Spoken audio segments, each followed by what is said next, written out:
बिस्मिल्लाहिर्रहमानिर्रहीम। अस्सलाम वालेकुम स्टूडेंट्स। आज हम फाइनल टर्म सीरीज स्टार्ट करेंगे। उम्मीद करती हूँ आज के मिड टर्म्स बहुत अच्छे हुए होंगे। सबसे पहले हमारे पास है इनोवेशन। तो इनोवेशन क्या होती है स्टूडेंट्स? हम इनोवेशन, इंटर्नशिप और क्रिएटिविटी को आपस में बहुत ज़्यादा रिलेट करते हैं। इनोवेशन, क्रिएटिविटी और इंटर्नशिप का आपस में बहुत गहरा ताल्लुक होता है। इनोवेशन की तारीफ यूँ की जाती है कि किसी आइडिया या किसी आजाद को किसी ऐसे प्रोडक्ट या सर्विसेज के अंदर बदल दें जो हमें वैल्यू दे और कस्टमर इसके पैसे देने को तैयार हो। तो सिंपल सी डेफिनेशन आपने क्या याद करनी है कि इनोवेशन हमारे पास किसी आइडिया को किसी ऐसी अच्छी सर्विस के अंदर बदल देना कि जो वैल्यू को क्रिएट करता हो और कस्टमर तैयार हो उसके लिए पे करने के लिए। अब होता क्या है कि बड़ी कंपनीज में इनोवेशन लाना एक बहुत ज़्यादा मुश्किल और कम्प्लेक्स अमल होता है क्योंकि वहाँ बहुत सारी लिमिटेशन और असूल होते हैं। लेकिन हमारे जो स्मॉल फर्म्स होती हैं और हर नए स्टार्टअप के बारे में ये समझा जाता है कि इनमें इनोवेशन का जो पॉइंट है यानी कि पॉइंट टू इनोवेशन बहुत ज़्यादा होता है। अब इसकी क्या वजह है? वजह ये है कि छोटी फर्म का स्ट्रक्चर बहुत ज़्यादा पेचीदा जो छोटी फिल्म्स होती हैं उनका जो स्ट्रक्चर होता है वो बहुत ही कम पेचीदा होता है, यानी कि एक सिंपल सा स्ट्रक्चर होता है जिसके अंदर हमारी जो डिसीजन मेकिंग है वो बहुत ज़्यादा क्विक होती है और इसके साथ साथ हमारी जो वसाइल हैं वो आसानी से पुल हो जाते हैं, यानी इजी सोर्स पुलिंग होती है। और हमारा जो प्रोडक्ट है उसकी जो हमारे पास टेस्टिंग होती है वो भी बहुत आसानी से हो जाती है। तो यहाँ तक आपको होप सो ये चीज़ें समझ आ गई होंगी कि आपसे ऑप्शन पूछा जाता है कि स्मॉल फ्रेम के अंदर इनोवेशन लाना ज़्यादा आसान है या बड़ी फ्रेम्स के अंदर। तो हमेशा याद रखें कि छोटी फ्रेम्स को इनोवेट करना बहुत ज़्यादा इजी होता है। इनोवेशन की एक जो हमारे पास तारीफ है वो कुछ इस तरह से भी है कि हम एक ऐसी प्रोडक्ट या सर्विस बनाएं जो बहुत बेहतर हो, ज़्यादा तेज़ हो और ज़्यादा सस्ती हो और उसकी जो सेटिस्फेक्शन है वो भी ज़्यादा हो। इसीलिए हम इसकी जो एक डेफिनेशन करते हैं, बहुत कॉम्प्रिहेंसिव डेफिनेशन करते हैं, वो ये है कि कंपनी की एक ऐसी कैपेबिलिटी या ऐसी कैपेबिलिटी के थ्रू सर्विसेज प्रोवाइड करना और ऐसी स्ट्रेटजी को इम्प्लीमेंट करना कि नया या मौजूदा प्रोडक्ट मार्केट के अंदर जो नई सर्विस है उसको डिलीवर करना कि वो इतना अच्छा परफॉर्म करे कि जो हमारे कंपेटिटर्स हैं उनको पीछे छोड़ दे। तो हमेशा याद रखें कि हमारे पास डिफरेंट डेफिनेशंस होती हैं। अगर हम सिंपल सी डेफिनेशन देखें तो वो यही होता है कि हम एक ऐसा प्रोडक्ट बना लें जिसकी सर्विसेज भी बेटर हो, चीपर भी हो और हमारे पास सेटिस्फेक्शन लेवल भी ज़्यादा हो। इसकी जो कम्प्रिहेंसिव डेफिनेशन है जो बहुत बेस्ट है वो यही है कि हमारे अंदर इतनी कैपेबिलिटी होनी चाहिए कि हम एक ऐसी कंपनी को खड़ा करें और उसके एक्शंस को, उसकी स्ट्रेटजी को इस तरह से कोऑर्डिनेट करें और इतना बेस्ट न्यू प्रोडक्ट या फिर जो हमारी न्यू सर्विस है उसको इम्प्लीमेंट करें कि हमारी पहले जो मौजूद कंपनीज हैं, हमारे कंपेटिटर्स हैं, वो बिल्कुल पीछे रह जाएं। अब हमारे पास इनोवेशन के 2 क्रिटिकल पॉइंट्स होते हैं। कौन सा? पहला होता है हमारे पास इनोवेशन और दूसरा होता है कमर्शियलाइजेशन। तो इनोवेशन तो हमने डिस्कस कर लिया। अभी कमर्शियलाइजेशन क्या होती है? कमर्शियलाइजेशन की अगर हम एक स्टैंडर्ड डेफिनेशन करें तो इसका मतलब ये है कि अपनी इनोवेशन से बिजनेस खड़ा करना या इसे लाइसेंस और इंटेलेक्चुअल प्रोटेक्शन के ज़रिए महफूज करवाकर इसमें अपने सोशल और हमारे जो समाजी वैल्यूज़ होती हैं उनको शामिल करना। तो माशरे के मसाइल हल करने के लिए आपको अपने आइडिया को लाजमन कमर्शलाइज करना पड़ता है। कमर्शलाइजेशन के बगैर चाहे आपका आइडिया जितना मर्जी ज़बरदस्त हो या जितना मर्जी यूनिक हो, वो मार्केट के अंदर पेश की जाने वाली प्रोडक्ट में तब्दील नहीं किया जा सकता। तो ये आप समझ लें कि कमर्शियल इनोवेशन तो हमारे अंदर की एक सोच है या हमारा एक जो कहते हैं ना एक आइडिया आता है वो होती है हमारी इनोवेशन। लेकिन प्रैक्टिकली वो किस तरह से हम इसे इम्प्लीमेंट कर सकते हैं? तो किस तरह से हम इम्प्लीमेंट करते हैं? कमर्शलाइजेशन ऐड करती है सोशल और इकोनॉमिकल वैल्यू को, जो हमारी इनोवेशन की वैल्यू होती है ना उसके अंदर सोशल और इकोनॉमिकल वैल्यू को ऐड करती है। इंपॉर्टेंट एमसीक्यू है। और किसके थ्रू ऐड करती है? कि हम अपनी बिजनेस के को लाइसेंस कराएं या फिर उसको as a intellectual private protection बनाएं। और इसके बगैर क्या होता है कि इसके बगैर विदाउट कमर्शलाइजेशन ना तो हमारा आइडिया यूनिक है और ना ही हम उसे एक अच्छे प्रोडक्ट या सर्विसेज के तौर में की फॉर्म में बना सकते हैं। अब हमारे पास जो most common types of innovation है स्टूडेंट, ये आपके लॉन्ग क्वेश्चन में आती हैं, आपके एमसीक्यू में भी, और फेमस तो आपके ज़्यादातर ये लॉन्ग के लिए ही हैं। तो सबसे पहला हमारे पास इंक्रीमेंटल इनोवेशन होता है, दूसरा हमारे पास डिस्रप्टिव इनोवेशन होता है और तीसरा architectural innovation and fourth is a radical innovation. तो ये पॉइंट आपने याद करना है। बहुत सारे स्टूडेंट्स को लगता है कि कंसेप्ट अगर क्लियर हैं तो उनका पेपर हो जाएगा। नो डाउट स्टूडेंट, आप कंसेप्ट क्लियर करके 100% आप अपने एमसीक्यू सॉल्व कर सकते हैं, लेकिन जहाँ पर बात आती है शॉर्ट और लॉन्ग की तो वहाँ पर आपकी मेमोरी ही काम आती है, क्योंकि वो आपका मेमोरी टेस्ट ही कर रहे होते हैं। आपसे अगर वो पूछ लें कि टाइप्स ऑफ इनोवेशन बताएं, तो कंसेप्ट तो आपको आते होंगे, लेकिन अगर आपको नाम ही ना आते हों तो इस वजह से स्टूडेंट जो चीज़ मैं बोलूँ कि इसे याद करें तो उसे आपने याद ही करना है। अब इंक्रीमेंटल इनोवेशन क्या होती है? अगर हम इंक्रीमेंटल इनोवेशन को देखें तो इसकी सिंपल सी जो डेफिनेशन आप याद कर सकते हैं या फिर इसका एमसीक्यू तो आपने याद रखना है। It is a series of improvement of a company make its existence. मतलब कि इंक्रीमेंटल इनोवेशन के अंदर हमारी जो मौजूदा कंपनियां होती हैं या मार्केट होती है, उसकी मौजूदा टेक्नोलॉजी के साथ साथ हम उसको क्या करते हैं, थोड़ा सा इनोवेट करते हैं। ये हमारे मौजूदा प्रोडक्ट्स और सर्विसेज को वक्त के साथ की जाने वाली जो सीरीज ऑफ इम्प्रूवमेंट होती हैं उसका नाम है। जैसे अब हमारा एप्पल है, ये सैमसंग मोबाइल है, तो कंपनी हर साल अपने स्मार्टफोन का नया मॉडल निकालती है। इसमें कुछ फीचर्स जैसे थोड़ी सी इम्प्रूवमेंट कर देती हैं, कभी वो स्क्रीन को थोड़ा बेहतर कर देती हैं, कभी वो क्या करती हैं, थोड़ा सा बैटरी हेल्थ को अच्छा कर देती हैं। और ये भी याद रखें कि ये जो कंपनीज होती हैं ना, वो हर साल कोई ना कोई इनोवेशन करती हैं। ये भी एमसीक्यू आता है कि अगर एक कंपनी हर साल कोई ना कोई चीज़ इनोवेट कर रही है तो वो किसके एग्जाम्पल है? तो this is a incremental innovation. अब डिस्ट्रप्टिव इनोवेशन क्या होती है? इसका मतलब होता है तहलका मचा देना, कोई बिल्कुल ही अनोखी और बहुत बड़ी इनोवेशन कर देना।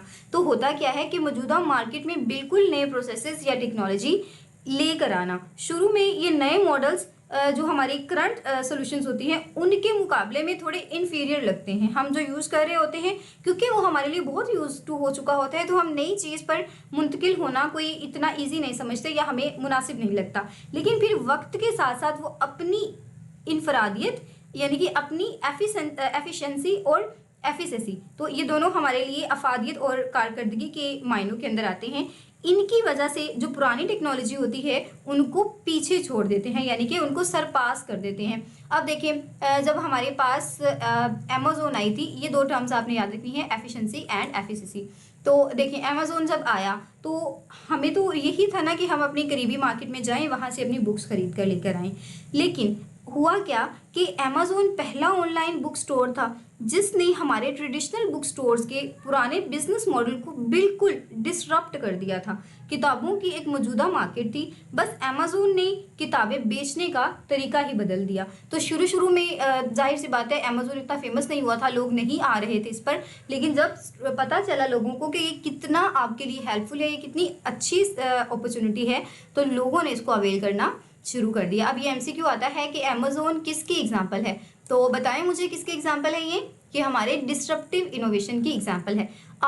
Architectural innovation. आर्किटेक्चरल इनोवेशन के अंदर क्या होता है, जैसे अब हमारी गूगल हो गई या अमेज़ोन, इस तरह की बड़ी बड़ी जो हमारे पास गेंट कंपनियां होती हैं, ये आर्किटेक्चरल इनोवेशन करती हैं। वो अपनी फील्ड से रिलेटेड टेक्नोलॉजी, स्किल्स और उनकी जो एक्सपर्टीज़ होती हैं उनको लेते हैं और इनको बिल्कुल एक नए मुख्तलिफ मॉडल के अंदर या मुख्तलिफ मार्केट के अंदर इम्प्लीमेंट कर देते हैं। इस तरह वो मार्केट को फैलाकर अपनी जो कस्टमर बेस होती है उसको बढ़ा लेते हैं। तो याद रखें कि हमारी जो आर्किटेक्चरल इनोवेशन कौन सी कंपनीज करती हैं? जो बड़ी गेंट कंपनीज होती हैं, लाइक अ गूगल, लाइक अ अमेज़ोन। जैसे अब देखें हमारे गूगल ने जेमिनी का एक मॉडल बनाया है, वो बिल्कुल एक नया मॉडल है और हमारी जो चैट जीपीटी है उससे भी कहीं ज़्यादा बेस्ट है, क्योंकि वो फ्री के अंदर हमें इतने अच्छे सोर्सेज दे रहा होता है जो चैट जीपीटी नहीं देता। तो यही वाली चीज़ें होती हैं कि वो एक ऐसा काम कर देते हैं या एक ऐसी इनोवेशन ले आते हैं जो अपनी मिसाल आप होती है।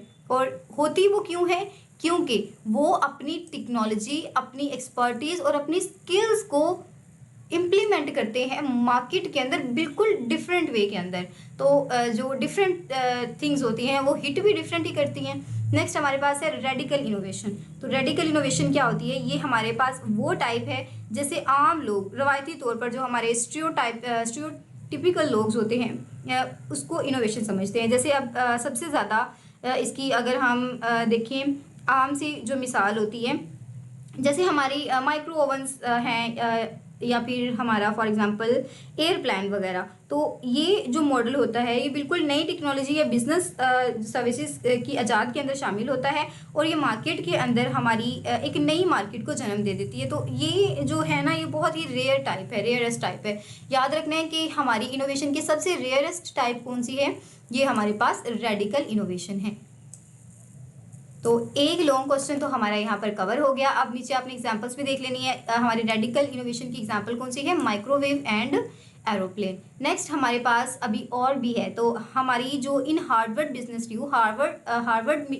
रिव्यू के मुताबिक the type of innovation are defined. तो हम जो हमारे पास इनोवेशन की टाइप होती हैं उनको किस तरह से डिफाइन करते हैं कि मसला कितना वाजे है और इसको हल करने की डोमेन कितनी ज़्यादा वाजे है। तो HBR के मुताबिक हमारे पास इसकी 4 मिसालें हैं, ये 4 किस्में हैं। तो याद रखें कि हमारा जो हार्वर्ड ने बिजनेस रिव्यू दिया था उसके मुताबिक हमारी जो टाइप ऑफ इनोवेशन है उनको हम किन टर्म में लेते हैं कि हाउ वेल द प्रॉब्लम, कि प्रॉब्लम है कैसी, और हम ये भी उसके अंदर देख रहे होते हैं कि हम इसकी डोमेन को किस तरह से वाजे करते हैं या फिर डिफाइन करते हैं या फिर आइडेंटिफाई करते हैं। तो ये बहुत बहुत इंपॉर्टेंट MCQ है आपका।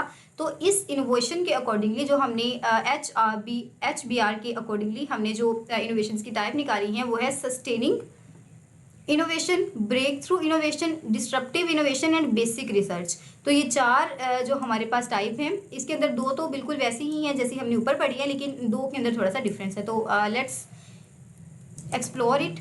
तो हमारा जो सस्टेनिंग इनोवेशन है वो क्या होता है? इसके अंदर हमारी इम्प्रूविंग द एग्जिस्टेंस कैपेबिलिटी, जो हमने ऊपर पढ़ा था ना कि हमारी जो पहले से चीज़ मौजूद है उसको हम थोड़ा सा क्या कर लेते हैं? इम्प्रूव कर लेते हैं, अपनी मौजूदा सलाहियतों को बेहतर बनाना। और अदारा कोशिश करता है कि जो इसके पास है वो उससे भी ज़्यादा बेहतर हो जाए। इसके अंदर हमारा जो इंटरप्रेन्योर होता है वो बिल्कुल क्लियर आइडिया को लेता है, वो इस आइडिया को देखता है कि क्या मसला आएगा और इसको मसला हल, और इस मसले को हल करने के लिए हमारी स्किल डोमेन क्या है। तो यानी कि कौन सी डोमेन है जो हमें चाहिए होती है। तो हमेशा याद रखें जो हमारा ऐसा कौन सा ऐसा मॉडल होता है या टाइप होती है इनोवेशन की जिसके अंदर जो हमारा इंटरप्रेन्योर होता है उसे बिल्कुल क्लियर कट चाहिए होता है अपनी प्रॉब्लम के बारे में। जबकि दूसरी साइड पर अगर हम बात करें ब्रेक थ्रू इनोवेशन, तो ब्रेक थ्रू इनोवेशन के अंदर हमें एक वेल डिफाइंड मसले का सामना होता है। ऊपर तो हम ये देख रहे होते हैं ना कि कौन सा मसला आ सकता है, यानी कि हम फ्यूचर के लिए थोड़ी सी प्लानिंग करें, फ्यूचर जैसा थोड़ा सा हो जाता है। लेकिन हमारा जो ब्रेक थ्रू होता है ना उसके अंदर हमें मसला पेश आ चुका होता है या फिर बिल्कुल सामने नज़र आ रहा होता है। तो लेकिन इसका हल निकालना बहुत मुश्किल होता है। इस सूरत हाल में इंटरप्रेन्योर को इस मसले का हल निकालने के लिए बिल्कुल नई स्किल्स एक्सप्लोर करना पड़ती हैं। तो ऐसी कौन सी हमारी इनोवेशन है जो थोड़ी सी मुश्किल होती है और इसके लिए हमारा जो एंटरप्रेन्योर होता है उसे बिल्कुल नई स्किल्स को या डोमेन्स को क्या करना पड़ता है? एक्सप्लोर करना पड़ता है उस प्रॉब्लम के हल के लिए। इसके बाद हमारे पास नेक्स्ट है कि researchers have discovered that with the change in competition and shift in technology and market improve become better the things which customer want less. तो हमारी जो रिसर्चेज हैं वो यही साबित करती हैं कि जैसे जैसे मुकाबला बढ़ता है और टेक्नोलॉजीज़ और मार्केट प्लेस में तब्दीलियां आती हैं तो कंपनियां इन चीज़ को और बेहतर से बेहतर बनाती रहती हैं, जिनसे कस्टमर को अब कम ज़रूरत पड़ती है। इस मकाम पर आकर हमारे जो प्रोडक्ट्स होते हैं या हमारी प्रोडक्ट्स की इनोवेशन होती है वो काम नहीं आती, बल्कि कंपनियों को पूरा का पूरा बिजनेस मॉडल ही इनोवेट करना पड़ता है। ऐसी जो हमारे पास ऐसा जो मॉडल होता है उसे हम डिस्ट्रप्टिव इनोवेशन कहते हैं। देखिए ना, हम छोटी छोटी तब्दीलियों को कितना ही कर लेंगे। अब देखें जब पाकिस्तान के अंदर स्मार्टफोन्स आए तो जो बटनों वाला कीपैड मोबाइल था वो तो किसी को पसंद ही नहीं रहा, वो लोगों ने ख़रीदने पर तरजीह नहीं दी। तो अब वो चाहे उसे जितना मर्जी अच्छा कर लें, लेकिन चाहे कंपनी उस पर करोड़ों खर्च कर ले उसे बेहतर करने में, लेकिन लोगों ने तो स्मार्टफोन को ही यूज़ करना है। तो यही चीज़ होती है कि जब हमें बिल्कुल नई चीज़ करनी पड़ जाए ना, तो वो होती है हमारी डिस्ट्रप्टिव इनोवेशन। तो बेस्ट नेक्स्ट है हमारे पास बेसिक रिसर्चेस। तो बेसिक रिसर्चेस के अंदर क्या होता है कि किसी ऐसी चीज़ पर रिसर्च करना जिसका आपको खुद से भी ज़्यादा इल्म ना हो। मतलब कि आपको कोई इतना खास नॉलेज नहीं है और आप निकल पड़े हैं उसको एक्सप्लोर करने। हर आजाद के पीछे एक ऐसी ही बैकग्राउंड रिसर्च होती है जहाँ पर हमारा जो इनोवेटर होता है उसे खुद नहीं पता होता कि वो क्या एक्सप्लोर करने जा रहा है। तो ये हमारे साथ बहुत बार हुआ होगा स्टूडेंट, आप लोग के साथ भी आपने इस चीज़ को एक्सपीरियंस किया हो कि लाइफ के अंदर हम कुछ ऐसा कर रहे होते हैं जो हमें नहीं पता होता कि हम क्या करने जा रहे हैं, लेकिन हमें वो इतना एक्साइटिंग लग रहा होता है, इतना अच्छा लग रहा होता है कि हम उसे करते ही चले जाते हैं। जैसे आप लोगों ने मे बी मेरे चैनल पर देखा हो कि YouTube पर फर्स्ट टाइम एग्ज़ाम्स के ऐसे पोर्टल्स तैयार किए गए हैं। YouTube पर कोई भी ऐसा इंस्ट्रक्टर नहीं है जो एग्ज़ाम के आपको इतने अच्छे पोर्टल्स बना कर देता हो। तो जब मैं इस चीज़ के लिए ट्राई करती थी तो मुझे नहीं समझ आता था कि मैं क्या कर रही हूँ या एंड पर क्या होगा, लेकिन जब मैंने उसको अपलोड किया है, स्टूडेंट्स के रिव्यूज़ आए हैं, तो इट्स लुक वेरी नाइस। अब हमारी इनोवेशंस की और भी बहुत सारी टाइप हैं, जिसके अंदर प्रोडक्ट इनोवेशन आ जाती है, हमारा बिजनेस मॉडल इनोवेशन आ जाती है, प्रोसेस टेक्नोलॉजी, सोशल इनोवेशंस। तो हमने ऊपर कुछ इसी तरह की टाइप्स पढ़ी थी, फिर हमने HBR के अकॉर्डिंगली टाइप्स पढ़ी जो कि हमारे पास 4 थी। तो इनको आपने मिक्स नहीं करना। अब हम कुछ और टाइप्स पढ़ने जा रहे हैं, जिसमें सबसे पहले हमारे पास आती है प्रोडक्ट इनोवेशन। तो प्रोडक्ट्स और हमारी जो इनटेंजिबल सर्विसेज होती हैं, इनमें इनोवेशन इस टाइप की होती है कि जो हमारे कस्टमर की ज़रूरतों को पूरा कर रही हूँ। तो हम प्रोडक्ट को इसीलिए चेंज करते हैं ना कि हमारा जो यूज़र है या कस्टमर है उसकी जो नीड है वो पूरी हो जाए, जो हमारी टेंजिबल सर्विसेज के अंदर वो डिमांड कर रहा होता है। The business model is a way of company function and earn the money. तो बिजनेस मॉडल की वजह से हमारी जो कंपनी होती है वो जाहिर सी बात है अर्न करती है। नेक्स्ट हमारे पास है कि बिजनेस मॉडल वही तरीका है जिससे हमारी कंपनी काम करती है और पैसा कमाती है। इस इनोवेशन के अंदर हमारी स्ट्रेटजी, मार्केटिंग और इसके अलावा हमारी जो सप्लाई चेन्स होती हैं या हमारी जो वैल्यू क्रिएशंस होती है और हमारी प्राइसिंग या फिर हमारी जो कॉस्ट होती है, कॉस्ट के जो भी स्ट्रक्चर्स होते हैं, कॉस्ट स्ट्रक्चर्स, उनमें बेहतरी लाना बहुत ज़्यादा ज़रूरी होता है। तो इसकी जैसे हमारे पास बड़ी बड़ी मिसाल्स हैं, अगर हम देखें फूड पैंडा हो गया, हमारे पास जैसे करीम होता है जो गाड़ी की बहुत अच्छी सर्विसेज दे रहे हैं। तो आपने ये याद रखना है कि हमारे पास बिजनेस जो मॉडल है, इनोवेशन मॉडल है, उसकी कौन सी एग्जांपल हैं, जैसे फूड पैंडा, जैसे अवर और हमारी करीम। तो ये इसके एग्जांपल्स हैं। और बिजनेस मॉडल के अंदर अगर हम कंपास करें इनोवेशन को तो कौन कौन सी चीज़ें चाहिए होती हैं, तो ये भी आपने देख लिया कि स्ट्रेटजी चाहिए होती है, मार्केटिंग चाहिए होती है, सप्लाई चेन और वैल्यू क्रिएशन। तो ये तो खैर इंपॉर्टेंट नहीं है, बस आपने ये याद रखना है कि बिजनेस क्रिएशन मॉडल की एग्जांपल कौन सी है। तो इनफ है आपका इतना सा। Process and technology innovation. तो प्रोसेस और टेक्नोलॉजी इनोवेशन के अंदर क्या होता है कि चीज़ें बनाने के प्रोसेस को ज़्यादा से ज़्यादा कॉस्ट इफेक्टिव और एफिशिएंट बनाना, ताकि क्वालिटी और उसकी जो पैदावार है वो भी बेहतर हो और हमें उससे जाहिर सी बात है कि मुनाफा भी अच्छा आए। और सोशल इनोवेशन कौन सी इनोवेशंस होती हैं? ऐसी इनोवेशन जो हमारी सोसाइटी के लिए बेनिफिशियल हों। तो वो इनोवेशन जिनका बुनियादी मकसद प्रॉफिट ना हो बल्कि इसका फ़ायदा माशरे को भी हो। इनकी मिसाल के अंदर अगर हम देखें कि तालीम के अंदर जिद्दत लेकर आना, गुर्बत में कमी और जो इक्वल हमारे पास अपॉर्चुनिटीज़ होती हैं उनको डेवलप करना, सेहत और पोल्यूशन में कमी, मतलब सेहत की सहूलियत देना, और जो प्लास्टिक के इस्तेमाल में कमी या फिर हमारे जो ग्रीन ट्रेंड्स हैं उनको बहुत ज़्यादा अगर हम लेकर आएँ। तो ये देखें स्टूडेंट, आपका अभी एमसीक्यू किस तरह से आता है कि अगर एक सारा है वो काम कर रही है प्लास्टिक के यूज़ को रिड्यूस करने के लिए, तो असल में वो कौन सी इनोवेशन कर रही है? तो स्टूडेंट वो सोशल इनोवेशन कर रही है। और सोशल इनोवेशन का अगर आपसे पूछा जाए क्या सोशल इनोवेशन का मतलब प्रॉफिट कमाना होता है, इसका प्राइमरी पर्पस ये होता है, तो आपने कहना है नेवर। हमारी जो सोशल इनोवेशन है उसका पर्पस हो सकता है प्रॉफिट हो, लेकिन प्राइमरी पर्पस प्रॉफिट नहीं होता कभी भी। नेक्स्ट है हमारे पास मार्केट पुल इनोवेशन। तो ये मार्केट से ही शुरू होती है, यानी जब कस्टमर खुद किसी चीज़ की डिमांड या फिर रिक्वेस्ट करे तो और इसकी वजह वो क्या कहते हैं उसे, वो इनोवेशन हो। जैसे स्टूडेंट आप किसी भी लेक्चर सीरीज़ का कहते हैं या फिर आप मुझे बहुत सारे स्टूडेंट्स कहते हैं कि एग्ज़ाम पोर्टल्स बना दे हमारी इस बुक का, या फिर इस सब्जेक्ट का बना दें, इसकी वीडियो बना दें। तो इस तरह अगर हम नई नई इनोवेशंस लेकर आते हैं, थोड़ा सा इम्प्रूव करते हैं, तो वो हमारी मार्केट पुल इनोवेशन होती है। और टेक्नोलॉजी पुश इनोवेशन क्या होती है कि जब हम बिल्कुल नई टेक्नोलॉजी ले आएँ तो इसके अंदर इसकी वजह से पैदा होने वाली इनोवेशन, जिसके लिए मुनासिब एप्लीकेशन यानी कि इस्तेमाल के जो तरीके होते हैं उनको सर्च करके लागू किया जाता है। यानी कि हम ये देखते हैं कि इन टेक्नोलॉजी को हमने यूज़ कैसे करना है, और इन जो टेक्नोलॉजी है उनकी ऐसी पॉसिबिलिटीज़ कौन सी हैं जिसकी वजह से हम उनको सॉर्ट कर सकते हैं और इसको इम्प्लीमेंट कर सकते हैं। नेक्स्ट हमारे पास है क्रिएटिविटी क्या होती है। जैसे स्टूडेंट हम जानते हैं कि इंसान को अल्लाह ताला ने अशरफुल मखलूक़ात बनाया है, और यही तख्लीकी जो सलाहियत है वो इंसानों को बाकी तमाम जानदारों से या तमाम मखलूक़ों से अफजल करती है। तो क्रिएटिविटी का मतलब ही ये है कि ऐसी चीज़ जो हमें डिस्टिंक्ट करती है दूसरी क्रिएचर्स में से। अब business managers and entrepreneurs are more interesting in creativity.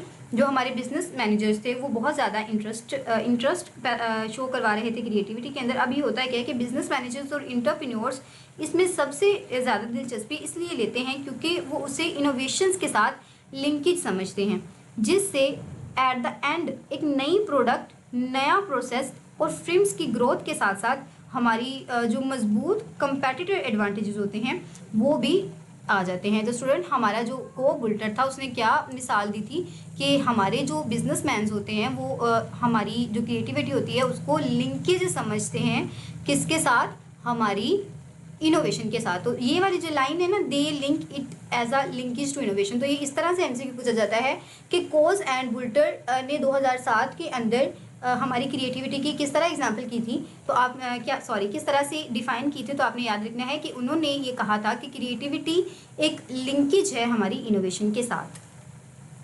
अब जो डिफरेंट हमारे पास एकेडमिक्स थे उन्होंने इसे एक ऐसा प्रोसेस करार दिया जिसमें बिल्कुल एक नई और नोवल प्रोडक्ट्स या आइडिया बनाते हैं हम, जो पूरे माशरे के लिए बहुत ज़्यादा अप्रोप्रिएट होता है और वैल्यूएबल होता है। तो जो डिफरेंट एकेडमिक्स थे यानी कि जो हमारे माहिर तालीम थे उन्होंने इसकी इस तरह से डेफिनेशन की। अब इसकी अगर हम ट्रेडिशनल अप्रोच देखें तो ट्रेडिशनल अप्रोच के अंदर हम ये देखते हैं कि ये शख्स जो भी हमारा क्रिएटर होता है, ये शख्स अपनी पर्सनल सेंटर्ड पर बहुत ज़्यादा फोकस्ड होता है। लोगों का मानना ये होता है कि क्रिएटिविटी लोगों में पैदाइशी होती है, यानी कि इनिटेट होती है, यानी कुछ लोगों के अंदर ये खासी खूबी होती है। तो स्टूडेंट ये चीज़ बिल्कुल ठीक है। आपने देखा होगा कि आपका दोस्त है वो बहुत अच्छी स्केचिंग कर रहा होता है, और आप होते हैं कि आपको एक बिल्ली भी बनानी नहीं आ रही होती। तो ये चीज़ें बहुत ज़्यादा हमारे अंदर होती हैं कि क्रिएटिविटी एक नेचुरली भी हमारे अंदर इंटीमेट होती है। नेक्स्ट हमारे पास है, लेकिन हमारी जो टेम्परेरी अप्रोच है वो क्रिएटिविटी की जो हमारी ट्रेडिशनल सोच थी उसके बिल्कुल बरक्स है। ये अप्रोच कहती है कि नॉर्मल सलाहियतों वाला हर इंसान कम अज़ कम किसी हद तक मॉडरेट क्रिएटिविटी कर सकता है कुछ वक्त के लिए और किसी ख़ास डोमेन में। रिसर्च से साबित हुआ है कि क्रिएटिविटी सिर्फ पैदाइशी खूबियाँ नहीं हैं, बल्कि ये हमारे इन्वायरमेंटल फैक्टर्स और हमारी जो इंडिविजुअल कैपेबिलिटीज़ होती हैं यानी कि हमारी इनफरादी सलाहियत है उनका भी काम है, जैसे जिन्हें हम डिवेल्प कर सकते हैं। जैसे स्टूडेंट आपने देखा होगा कि आप की राइटिंग अच्छी नहीं होती, आप बहुत अच्छा नहीं लिखना जानते होते, लेकिन आप किसी राइटर के पास जाते हैं या फिर आपके स्कूल में राइटिंग स्किल्स सिखाई जाती होंगी। जैसे आपने बचपन में ये चीज़ एक्सपीरियंस की होगी अपनी अर्ली एजेस में, तो आपको कुछ भी ठीक से लिखना नहीं आ रहा होता, लेकिन कुछ ही अरसे बाद आप अच्छा खासा लिखना शुरू कर देते हैं। तो नेचुरली तो आपके अंदर ये चीज़ नहीं थी, लेकिन आपने इसको डिवेल्प किया। तो हमारी जो को टेम्परेरी जो अप्रोच है वो यही कहती है कि ये एक ऐसी चीज़ है जिसे हम डिवेल्प कर सकते हैं। ज़रूरी नहीं है कि जो बचपन से ही क्रिएटिविटी कर सकता है वो ही उस काम को कर सकता है। तो इन तमाम चीज़ों के बाद अगर हम देखें तो क्रिएटिविटी का असली मतलब क्या है। इसका असली मतलब ये है कि चीज़ों को बिल्कुल वैसे ही देखना जैसे हम बाकी सबको देख रहे हैं, लेकिन इनके दरमियान एक कनेक्शन ढूंढना जो किसी और ने ना ढूंढा हो। ठीक है, हमेशा याद रखें स्टूडेंट, क्रिएटिविटी के अंदर यही होता है कि बाकी चीज़ों की तरह ही हम देखें, लेकिन सबसे मेन पर्पज़ ये होता है कि हम उनके दरमियान ऐसा कनेक्शन देखें जो किसी और ने ना देखा हो, यानी कि हम एक्सप्लोर करें। और ये एक ऐसी एबिलिटी होती है कि असल में ओरिजिनल हमारे अनयूजुअल और यूनिक आइडियाज़ को पैदा करने की ताकत रखती है, या फिर पैदा करने की सलाहियत रखती है। तो नेक्स्ट हमारे पास है कि बिजनेस डिक्शनरी। तो बिजनेस डिक्शनरी ने किस तरह से डिफाइन किया था हमारी क्रिएटिविटी को। ये कहते हैं कि हमारी क्रिएटिविटी वो जहनी खसूसियत होती है जो एक शख्स के को आउट ऑफ द बॉक्स या आउटसाइड ऑफ द बॉक्स सोचने के काबिल बनाती है। इसके नतीजे में किसी ख़ास काम के लिए नए और मुनफरद तरीके या फिर नए और मुनफरद अप्रोचेस सामने आती हैं। तो ये इम्पोर्टेंट चीज़ है कि इंसान को ना आउट ऑफ द बॉक्स सोचने के लिए ये मजबूर करती है कि इंसान बिल्कुल अलग अंदाज से सोचता है। तो हमारे पास 5 स्टेजेस होते हैं इंडिविजुअल क्रिएटिविटी प्रोसेस के। हर स्टेज जो होता है वो लॉजिकली फ़्लो करता है और वो किस तरह से फ़्लो करता है कि वो हमें नेक्स्ट स्टेज पर ले जाता है। इंपॉर्टेंट एमसीक्यू है। अब ये हमारे पास कौन से स्टेज होते हैं? Preparation, incubation, insight, evaluation and elaboration. Preparation, तो जब भी हमारा कोई भी इंसान किसी काम को करना शुरू करता है या अपना सफ़र शुरू करता है तो वो उसका पहला फेज़ होता है। तो याद रखें कि हमारी जर्नी का क्रिएटिव जर्नी का पहला फेज़ क्या होता है? हमारी प्रिपरेशन। इसमें वो रिसर्च करता है, रिसर्च के लिए काम करता है और ऐसी मालूमात या फिर ऐसा कंटेंट क्रिएट करता है, इकट्ठा करता है जो एक बिल्कुल नए और बहुत ज़्यादा इंगेट आइडिया को जन्म दे। इस मरहले के अंदर दिमाग अपनी यादाश्त को इस्तेमाल करके पुराने तजुर्बात से मालूमात लेता है ताकि एक बिल्कुल नोवल आइडिया को जनरेट कर सके। तो स्टूडेंट्स, मैंने आपके सामने पहले भी डिस्कस किया कि जिस तरह मैं एग्ज़ाम फोटोज़ बनाती हूँ तो यूट्यूब पर या फिर वीओ की जो हमारे पास डिफरेंट चैनल्स हैं वहाँ पर किसी को पता नहीं बनाने आते हैं या नहीं, लेकिन सबसे पहले मैंने इंट्रोड्यूस करवाया और अल्हम्दुलिल्लाह स्टूडेंट्स के इतने अच्छे रिव्यूज़ आते हैं। नो डाउट कि इसमें बहुत ज़्यादा मेहनत होती है, लेकिन खुशी भी बहुत होती है जब स्टूडेंट्स आकर बता रहे होते हैं कि उन्होंने 80% पेपर यहीं से सॉल्व कर लिया। तो यही आपने याद रखना है कि हमारी जो प्रिपरेशन होती है ना, उससे पहले हमें बहुत सारे पापड़ बेलने पड़ते हैं, हमें डिफरेंट एक्सपेरिमेंट्स करने पड़ते हैं, हमें डिफरेंट जगह से डेटा इकट्ठा करना पड़ता है, डिफरेंट जो सॉफ्टवेयर्स होते हैं उनको ट्राई करना पड़ता है और जो हमारे पास माजी में जो चीज़ें होती हैं उनको साथ लेकर अपनी दिमाग की यादाश्त को इस्तेमाल करना पड़ता है। इनक्यूबेशन के अंदर क्या होता है? इनक्यूबेशन जैसे हमारा पकाई का अमल होता है। जैसे आपने देखा होगा ना कि हम कोई चीज़ बना लेते हैं। फॉर एग्जांपल हमने किचन के अंदर कोई चीज़ बनानी है तो सबसे पहले हम उसका सामान इकट्ठा करते हैं। तो सामान हमने इकट्ठा कर लिया प्रिपरेशन से, और इनक्यूबेशन क्या है कि अब हमने उसको पकाना है। तो किस तरह से कि जब इंसान तख्लीकी आइडिया पर बहुत ज़्यादा सोच विचार करता है, यानी कि जो अप फ्रंट टाइम कर चुका होता है, तो उसे कुछ देर के लिए इस आइडिया को छोड़कर यानी कि लेट इट गो करना पड़ता है, और इसी को हम क्या कहते हैं? इसको हम इनक्यूबेशन कहते हैं। मज़ीद अगर हम इसकी डिटेल्स शामिल करने से पहले हम ये देखते हैं कि आइडिया से दूर हट जाना तख्लीकी सोच का हिस्सा है। इस स्टेज के अंदर एंटरप्रेन्योर्स किसी और प्रोजेक्ट पर काम करना शुरू कर देता है या फिर ब्रेक ले लेता है या शौरी तौर पर अपने आइडिया पर काम नहीं कर रहा होता। इसी दौरान आइडिया दिमाग के पिछले हिस्से में चला जाता है, यानी कि बैक ऑफ द माइंड।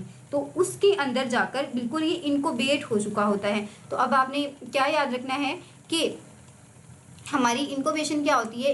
एक ऐसा आइडिया होता है जहाँ पर आकर हम अपने आइडिया को लेट इट गो कर देते हैं, और वो आइडिया हमारा क्या होता है?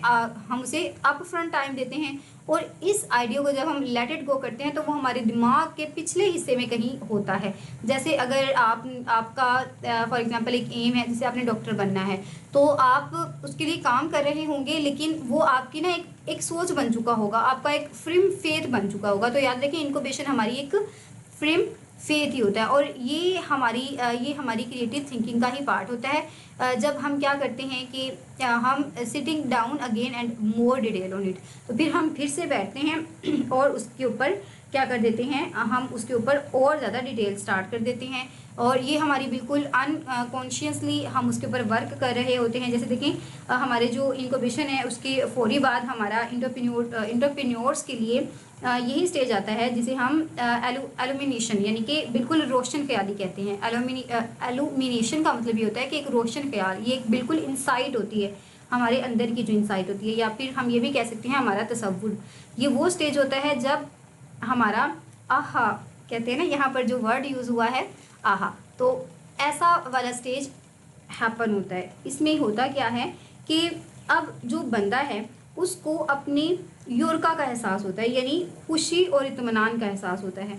वो बहुत ज़्यादा जॉय और सेटिस्फिक्शन फील कर रहा होता है। ये तब होता है जब कि वो किसी नए कनेक्शन के साथ जुड़ता है और अपने इकट्ठा किए हुए मवाद से मसाइल का हल निकालना शुरू करता है। ये वही मकाम होता है जहाँ पर एक हकीकी और यूनिक आइडिया फिर से इमर्ज होता है और इमर्ज होकर हम सब लोगों के सामने आता है। तो स्टूडेंट, आपने ये याद रखना है कि जब हमने अपनी रिसर्च कर ली, जैसे मैं आज के लेक्चर में तो आपको यही बता रही हूँ अपना जर्नी, तो मैं डिफरेंट एक्सपेरिमेंट्स कर रही होती थी, डिफरेंट डेटा को कलेक्ट कर रही होती थी, आपके हैंड आउट के अंदर से तमाम चीज़ों को देख रही होती थी। तो मुझे नहीं पता था कि कैसा होगा, या मुझे तो ये भी आइडिया नहीं था कि एग्ज़ाम पोर्टल आखिर में तैयार कैसे होंगे, तो मतलब दिखेंगे कैसे। तो जब वो मेरे सामने आए और मतलब इतनी ज़बरदस्त उसके अंदर कैरेक्टरिस्टिक्स थी, तो बिल्कुल आहा वाला ही मूवमेंट था वो। और नेक्स्ट हमारे पास है कि, और स्टूडेंट आपने ये याद रखना है कि आहा वाला मूवमेंट को हम क्या कहते हैं, एलुमिनेशन स्टेज।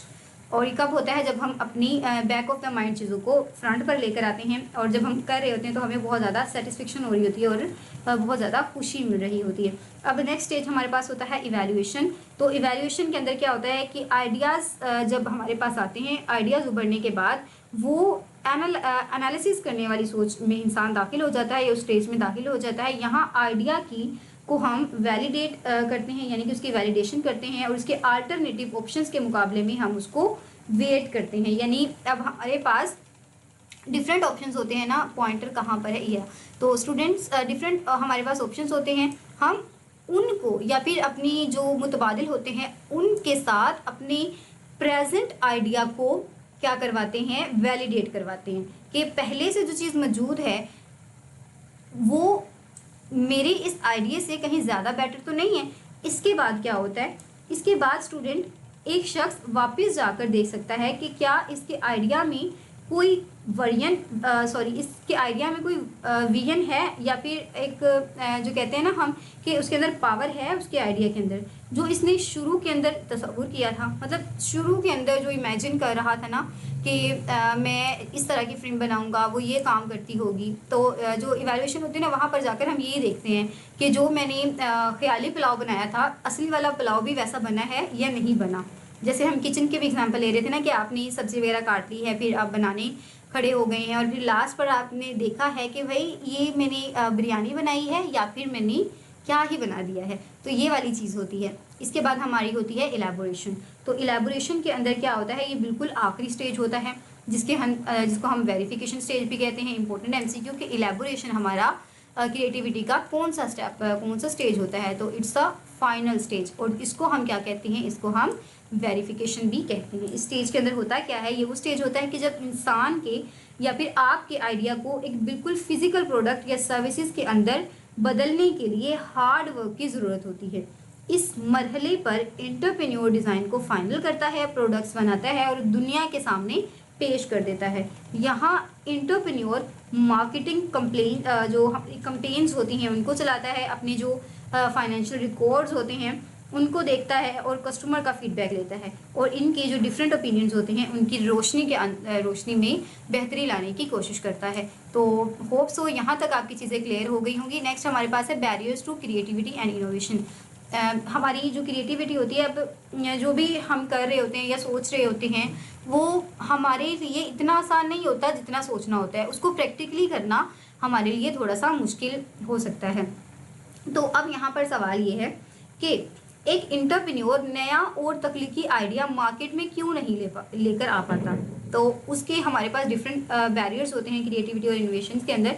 सबसे पहला जो बैरियर होता है वो होता है पर्सनल बैरियर। तो पर्सनल बैरियर के अंदर इसके अंदर हमारी शख्सियत और रवैये के मसाइल, जैसे समाजी दबाव, जज्बे के अंदर कमी, जो सिमत की कमी, हमें पता नहीं होता किस डायरेक्शन के अंदर जाना है, या नाकामी का डर, या पहले से जो हम मफरूज़े बना लेते हैं ना, प्रीवियर अजप्शंस, वो शामिल होती हैं। अब इसके अंदर स्टूडेंट्स हमारे जो पर्सनल और पर्सनालिटी और बिहेवियर्स होते हैं, देखिए कुछ लोग रिस्क लेने वाले नहीं होते, रिस्क टेकर नहीं होते, वो बस मार्केट के अंदर मौजूद जो कैजुअल और सिंपल से प्रोडक्ट्स होते हैं उसके साथ दाखिल होना ज़रूरी समझते हैं। इसमें हमारी जो आउट ऑफ द बॉक्स सोचने की जो सलाहियत होती है वो बहुत ज़्यादा कम होती है। तो याद रखें, पर्सनल बैरियर्स के अंदर जो सबसे बड़ी चीज़ आ जाती है कि आउट ऑफ द बॉक्स नहीं सोच रहे होते वो लोग, बिल्कुल कैजुअल सा ले रहे होते हैं और अपनी प्रोडक्ट को बिल्कुल एक सिंपल सी चीज़ समझ रहे होते हैं। क्योंकि जो हमारी क्रिएटिव सोच रखना भी एक हमारी पर्सनालिटी की ट्रेट होती है, यानी कि ये चीज़ भी हमारी पर्सनालिटी के अंदर ही होता है कि हम जो मौजूदा हालात हैं उन्हीं के साथ चलते जा रहे हैं या बिल्कुल नया करने की भी एक सोच रखते हैं। तो ये हमारी पर्सनालिटी का हिस्सा होता है। इसलिए जिनमें ये खूबी नहीं होती वो क्रिएटिविटी की तरफ नहीं जाते, मतलब एक नया काम स्टार्ट नहीं करते जिनके अंदर ये खूबी नहीं होती। और दूसरा होता है सोशल प्रेशर। जब एक एंटरप्रेन्योर अपना आइडिया घर वालों या दोस्तों को बताता है तो उसको बड़े नेगेटिव जवाब भी मिलते हैं। लोग उसे अजीब यानी कि वियर्ड और स्ट्रेंजर भी कहते हैं, तो वो दबाव में आ जाता है। इंसानों के दिमाग में कुदरती तौर पर एक दीवार होती है जिसे हम अननोन चीज़ें यानी कि अननोन चीज़ों के बारे में नोन चीज़ों को ज़्यादा तरजीह देते हैं। स्टूडेंट, ये चीज़ आपने याद रखना है, ये आपका साइकोलॉजिकल पॉइंट भी है कि सोशल प्रेशर के अंदर जब भी हम पेश करते हैं ना कोई भी आइडिया, तो हमारे जो दोस्त होते हैं वो उसे थोड़ा सा नेगेटिव वे के अंदर देखते हैं या हमें कहते हैं कि भाई आपका आइडिया तो बड़ा वियर्ड है। तो इंसानी जो दिमाग है, अब आपने इस चीज़ को याद रखना है कि वो अननोन चीज़ों को नोन चीज़ों जो वो जानता है उसको कंपेयर करता है जो वो नहीं जानता। तो क्या होता है, इसीलिए हमारे माशरे में आपके आइडिया को जो रिजेक्ट कर दिया जाता है और इस दबाव में आकर एक तकनीकी एंटरप्रेन्योर अपनी क्रिएटिविटी को कम कर देता है और अपनी क्रिएटिविटी का जो मतलब उसे क्रिएटल कर देता है और वो कोई आम सी प्रोडक्ट बना लेता है जिसे मार्केट एक्सेप्ट कर ले। तो ये जो चीज़ें होती हैं, जो नेगेटिविटी होती है, वो उसकी जो हौसला होता है उसे कम कर देती है। फिर जो नेक्स्ट एलिमेंट आ जाता है वो है लेक ऑफ पैशन, यानी कि जज्बे की कमी। तो हमारी ये जो चीज़ होती है ये मोटिवेशन को लेकर आती है। हो सकता है शुरू में एंटरप्रेन्योर बहुत ज़्यादा एक्साइटेड हो, लेकिन दोस्तों और फैमिली की वजह से जो उसको डिस्करेज कर रहे होते हैं वो अपने आइडिया के लिए बहुत कम पुरजोश हो जाता है, यानी कि उसका जो पैशन होता है वो कम हो जाता है। और एक जो और इम्पोर्टेंट, स्टूडेंट ये वाला आपका इम्पोर्टेंट नहीं है, बस इसको आप ऐसे ही देख लें कि लेक ऑफ पैशन भी दोस्तों की वजह से होता है और फैमिली की वजह से। और लेक ऑफ डायरेक्शन, तो कभी कभार हमारे सामने बहुत सारी मतलब एक हमारे पास पैशन भी होता है, हमें पता भी होता है कि हमारे अंदर ये क्रिएटिविटी है या हम ये इनोवेशन लेकर आ सकते हैं, लेकिन ना हमें ये नहीं पता होता कि किस डायरेक्शन में हम जाएं। अगर एंटरप्रेन्योर की शख्सियत के अंदर कंसिस्टेंसी नहीं है, यानी कि वो कंसिस्टेंट नहीं है और उसे सही सिमत का नहीं पता, तो वो भटक जाएगा, यानी कि एस्ट्रे हो जाएगा। सिर्फ एक फोकस वाला बंदा ही तख्लीकी सोच रख सकता है। तो हमें कोई भी अगर हमारे पास आइडिया हो, चाहे छोटा चाहे बड़ा, तो उसकी डायरेक्शन का हमें पता होना बहुत ज़रूरी होता है। और दूसरा कि हम कंसिस्टेंट कितने हैं, हम कितनी कंसिस्टेंसी के साथ अपने इस काम को कर रहे हैं। फियर ऑफ फेलियर, ये तो चीज़ नेचुरली है कि जो हमारे एंटरप्रेन्योरशिप में इनोवेशन का सबसे बड़ा जो हमारे पास फोरमोस्ट होता है वो हमारे पास फियर ऑफ फेलियर ही होता है। ये तब होता है जब बंदा पहले से समाजी दबाव के अंदर हो और लोग इसके आइडिया को रिजेक्ट कर चुके हों, तो वो ये सोचकर डीमोटिवेट हो जाता है कि कस्टमर्स भी इसकी बिजनेस मॉडल को रिजेक्ट कर देंगे। ये डर इसे बिजनेस या फिर मार्केट टेस्टिंग के दौरान भी गलत फैसले करने पर मजबूर कर देता है। तो स्टूडेंट्स एक चीज़ को हमेशा याद रखें कि जब भी कोई शख्स कोई काम कर रहा होता है या फिर कुछ नया करना चाह रहा होता है, तो अगर आप उसका साथ नहीं दे सकते, उसे मोटिवेट नहीं कर सकते, तो काइंडली आप उसे डीमोटिवेट भी ना किया करें। आपके पास एक बेहतरीन ऑप्शन है कि आप खामोश हो जाएं। आप कहें कि भाई मुझे इस चीज़ के बारे में ज़्यादा नहीं इल्म, आप ही कर रहे हैं तो ज़रूर ये अच्छा होगा अगर आप मेहनत करेंगे तो कभी भी किसी को डीमोटिवेट ना किया करें, क्योंकि हो सकता है कि वो इंसान उस आइडिया पर अमल करके माशरे के लिए कुछ इतना अच्छा कर दे और बहुत हेल्पफुल साबित हो, लेकिन अगर हम उसे डीमोटिवेट कर देते हैं और वो उसे छोड़ देता है तो हमारी दुनिया एक अच्छे आइडिया से और एक अच्छे इंसान की क्रिएटिविटी से महरूम हो सकती है। तो कभी भी नेगेटिव चीज़ के अंदर अपना हिस्सा मत डाला करें। कोशिश किया करें जितना हो सके पॉजिटिव रहें, दूसरों के बारे में भी, दूसरों की ज़ात के बारे में भी, और हर फील्ड के अंदर अपनी ज़ात को इम्प्रूव करें। तो इसी तरह हमने फेयर ऑफ फेलियर पर भी बात कर ली। तो स्टूडेंट आज का लेक्चर यहीं पर ख़त्म होता है। इंशाल्लाह हम नेक्स्ट अपने लेक्चर को कंटिन्यू करेंगे, क्योंकि वीडियो बहुत ज़्यादा लंबी हो गई है। दुआओं में ज़रूर याद रखें। फ़ी अमान।